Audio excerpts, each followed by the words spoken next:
Koniwala.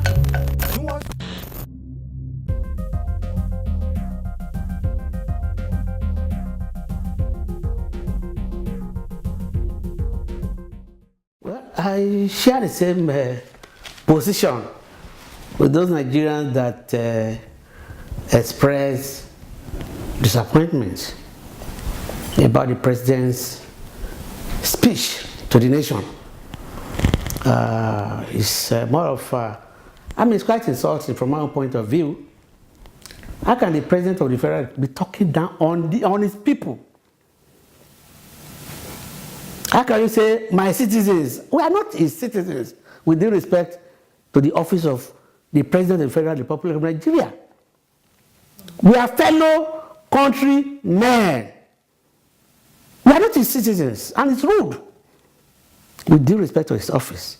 I've gone through encyclopedia, I've done research after the speech. I've never seen anywhere where countrymen and women are being addressed the way Buhari addressed us. That's just the opening glee. You came as the president out of the country for almost, I think the first time, 50 days, this time, close to almost 150 something days put together. This country picks up your bill. We fund your bill. We pay your salary. We feed you. And you cannot even tell us your experience there. How much it has cost this country to fund your medical. We have people in Nigeria all over the place that are sick. Nobody's taking care of them. They are Lassa fever ravaging the country. They are dying. You have the grace, you have the opportunity, you have the peculiar opportunity to go and this country sponsored you, paid your food, paid for your house, paid, including standby aircraft that we are paying almost 4,000 naira per day. One would have expected an expression of graciousness to the Nigerian people. And he should also have told us, if he's transparent enough the way he portrays himself, the cost of medical bill, what it has cost the colossal amount it has cost this country to keep you alive in Great Britain. You've never said that? Ordinary operation, hernia operation, or what they call this lady where they do the operation of to bring that. People are grateful. So my expectation was, our expectation was quite much higher.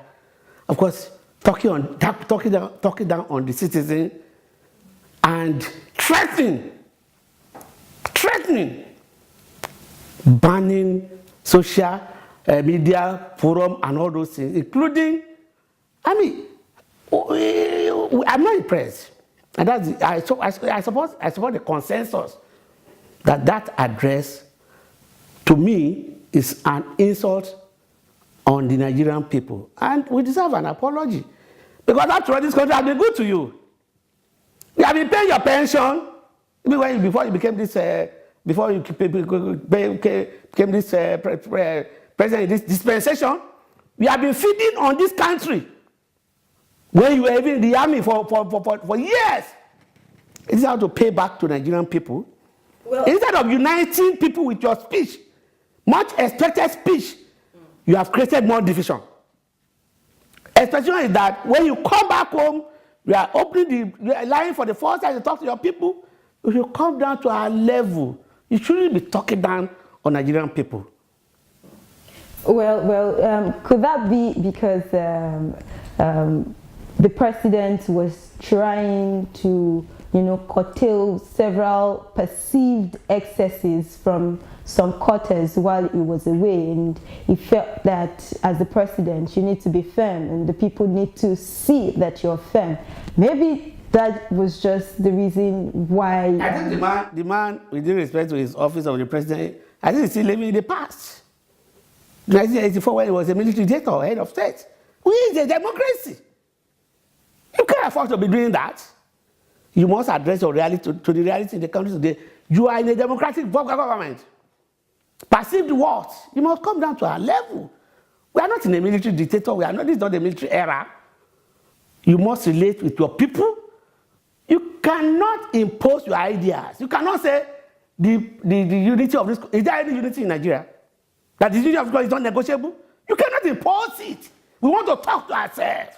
It is negotiable. You cannot.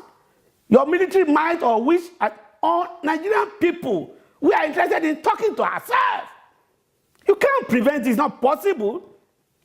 On this restructuring that everybody's been talking about, and of course, some quarters of the government, including the president himself, seem not to be in favor of it. Why do you really think we need to restructure Nigeria as it is? You know very well, without going too far, there's serious imbalance in this country. You don't need to be told. But we need restructuring to address. Well, that's what I was saying, that as well as for me personally, issue of restructuring is not the issue. I've always said it anywhere. All this agitation across the country, the panacea is good governance, justice, and equity. When there is justice, when there is good governance, when there is equity across the land, how can the senator be taking 20 million every month? Somebody is taking 80 million or 80,000 naira, miserable minimum wage. You say, how can you negotiate? How can you talk to me or tell me that there is unity in the country? Unity in the country where people cannot get jobs? Some people in this government, Buhari's government, are putting their family and their kinsmen in central bank, in customs, immigrations. Is there unity in this country? There is no unity. It's artificial. Well, it seems that even the government is broke, because the last time, the last thing we've heard from the handlers of President Buhari's government is that our president was chased out of his office because of rodents. I mean, that should tell us that we don't even have money to fumigate the president's office. If in just 3 days, rodents and what have you have taken over the office, what would you say? Is that not laughable? That in fact it's the height of national tragedy and insult. This government is putting Nigerian people in shame across the international community. Rodents in the president's home office. That is of us that living in Mushi Agege area where we'll be finished by rodents. If the whole presidential villa or office will be invaded by rodents, where is the hope for our ordinary? I want to believe very strongly, because they did not even show us the ravaging, the office that was ravaged by rodents. We didn't see it. But this government can lie. This government can lie. This government can lie till eternity. How can you tell me rodents has invaded the president's office? Not even my own small bedroom in Mushi or Agege. I mean, it's trash. It's nonsensical. It's untenable. It's not correct. This government has something to hide in telling us that because the president was away for a minimum of 103 days. They could not. They were not even going to the office. It was locked up. And when they knew that the president was coming, 2-3 days, they could not fumigate the president. It's a lie. There is more to it than meet the eye. And it's been circulated all over the place that the president is still sick. Why do you have to be coming from home? Why do you have to be coming from home?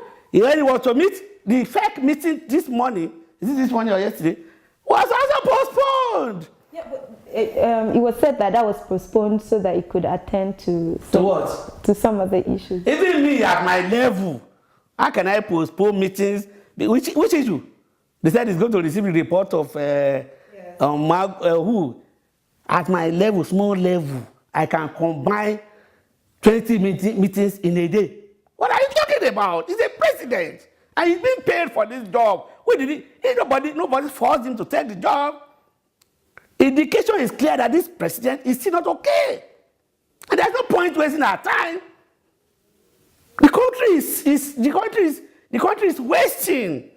All over when we don't have an active, competent president, it's a problem. It's affecting me and you.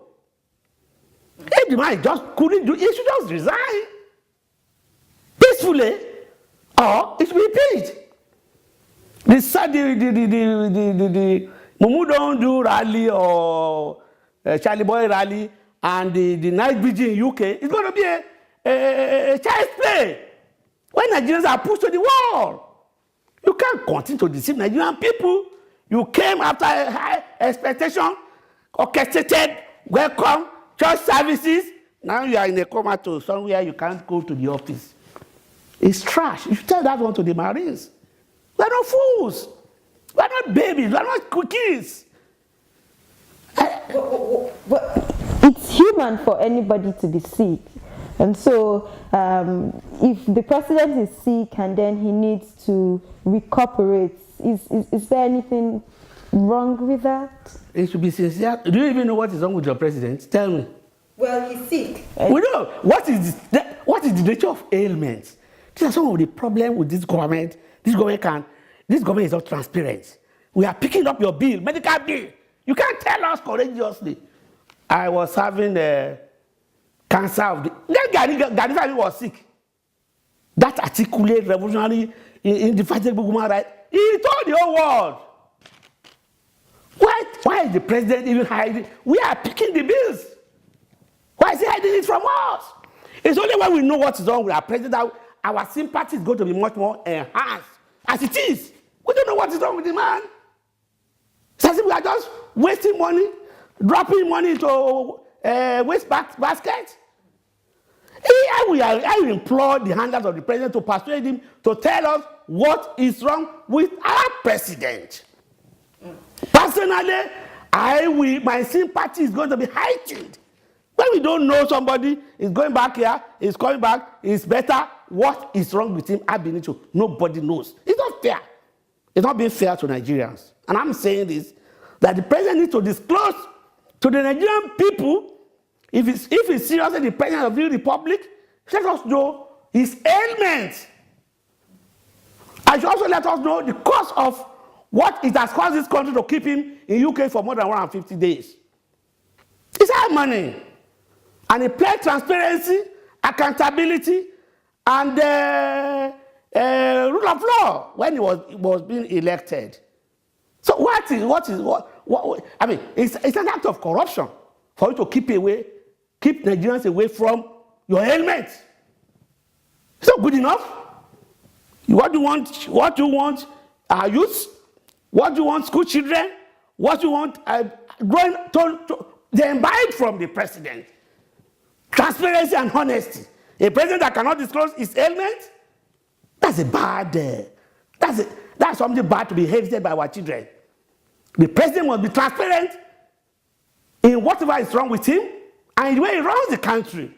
As it is very, very disappointing. We are only gesticulating, we are only postulating, we are only theorizing what is wrong with our president. Yet, we are picking up his bills. Let's talk about free speech. Free speech in Nigeria seems to be under serious censorship. Sure. This past few months, there's been different regulations from NBC and some different quarters, labeling and tagging it as hate speech. Sure. So. I mean, what do you really think? How tolerant would you say that this government is when it comes to freedom of speech and expression? Well, this government is already laying foundation of tyranny. This government is tending towards fascism,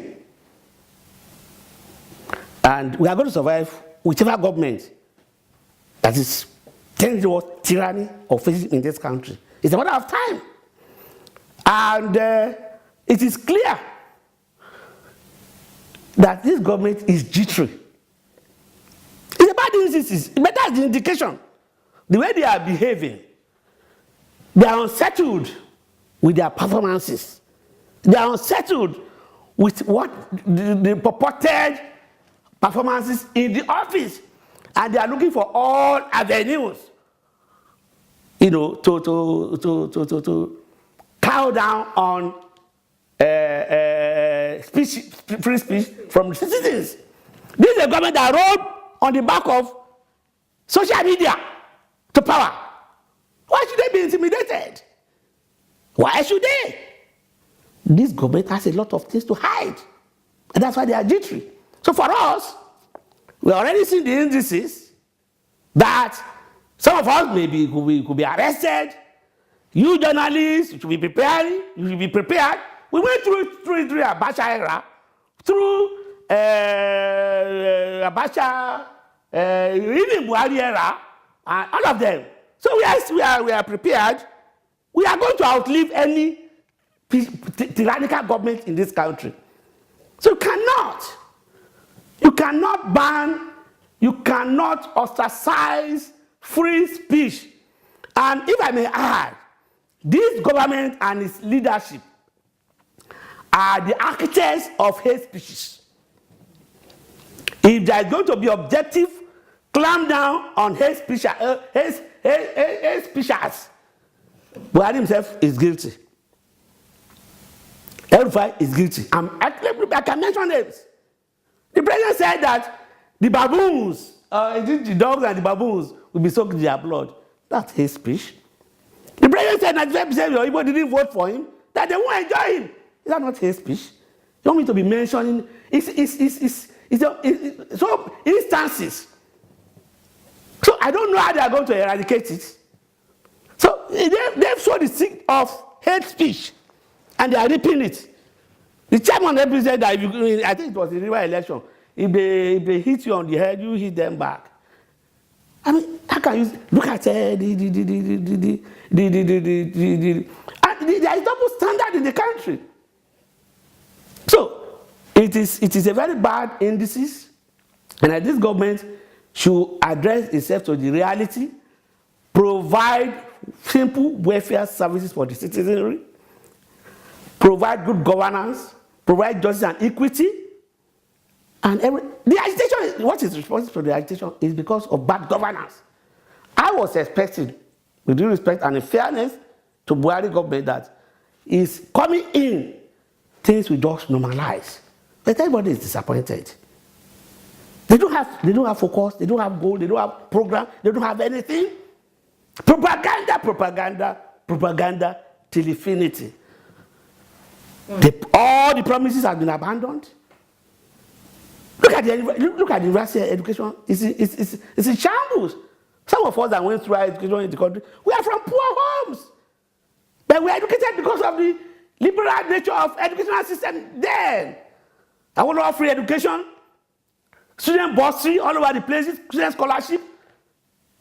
And there was student loans then. The office was in Animal Shelter. I mean, I think in Surulere, some of us are beneficiaries.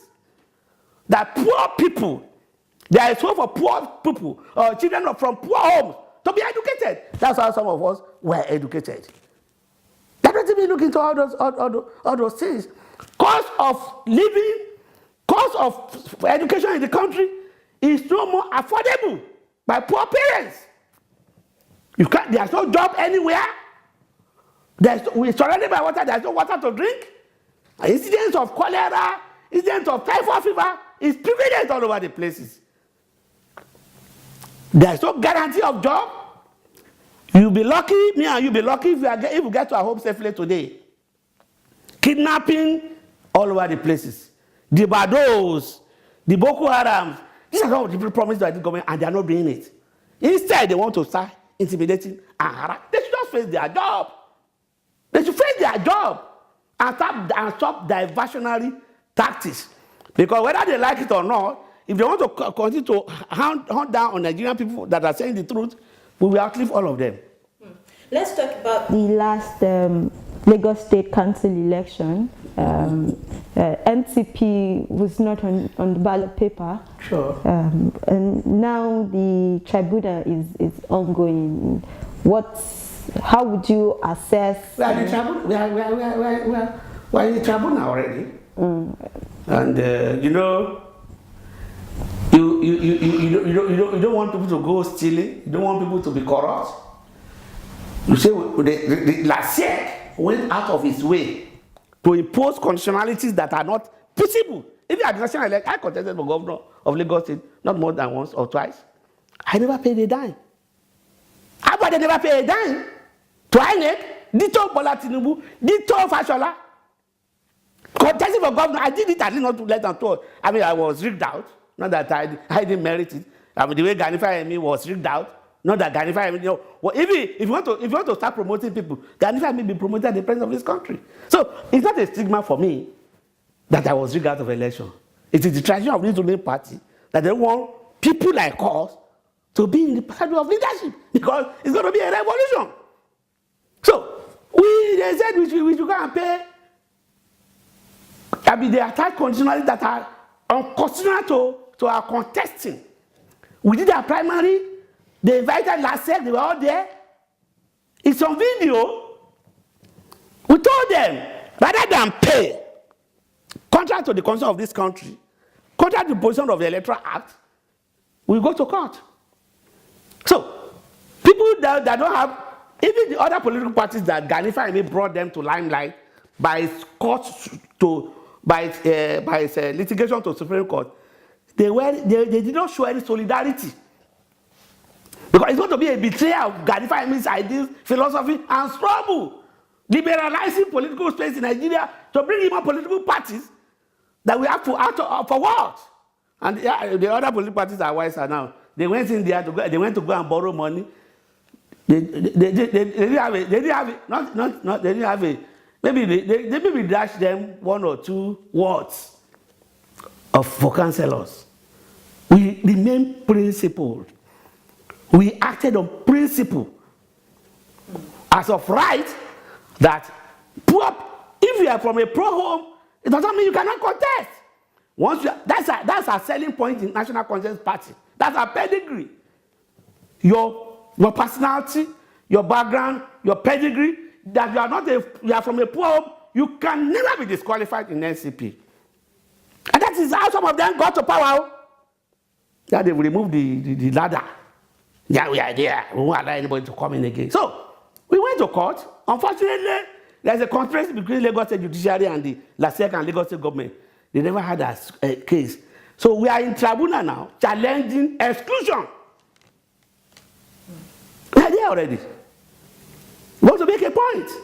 Because it will be sad for us to go and borrow money to go and contest local government election when the Constitution stipulates clearly that you cannot charge any money. That's why we are in tribunal, and we are also contesting simultaneously the entire guidelines brought by Lasek that to show its unconstitutionality for it to be declared null and void for the records. And that's what Ganifa Emi did for some of us, for the political parties that we are existing today. So we cannot be frustrated. We know they are already there. They want to continue to perpetuate themselves. Even the APC itself has controversies of, there was no primary. Even up to the date of voting, the people don't know who are the APC candidates. They were all imposed. And they did all those impositions, and they manipulated the election. Look at the percentage of voters. It's not a question of the rain. It was all the results were written. The results were written. And that's why we are canvassing. That state government electoral commission is nothing to write home about. Look at the trend all over the country.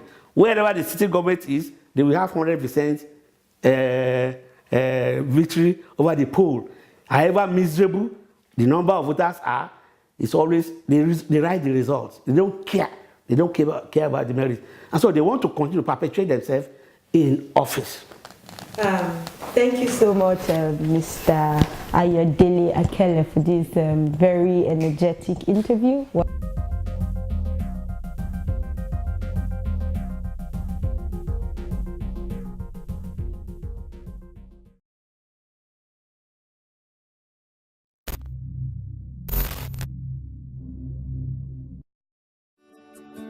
Welcome to First View Luxury Hotel. At First View Luxury Hotel, we offer excellent service. Our rooms have all the necessary facilities to make your stay comfortable and memorable. You will also have access to internet service, breakfast, 24-hour power supply, full air condition, free international calls, free tire pumping service, and free car battery charge. So what are you waiting for? Quickly visit First View Luxury Hotel. We are located at number 1 Adeola off Raji Rasaki Road, First Estate, Amuwo, Odofin Festac, Lagos. For more information or reservation, please call us on 080-7578-7135 or 080-9990-0601. You can also take advantage of our online ongoing promo at www.firstviewhotel.com to make your reservation and payment for your favorite room, which attracts a discount rate. Please note, rooms are reserved based on first come, first serve. First View Luxury Hotel. Experience the home of comfort. They come.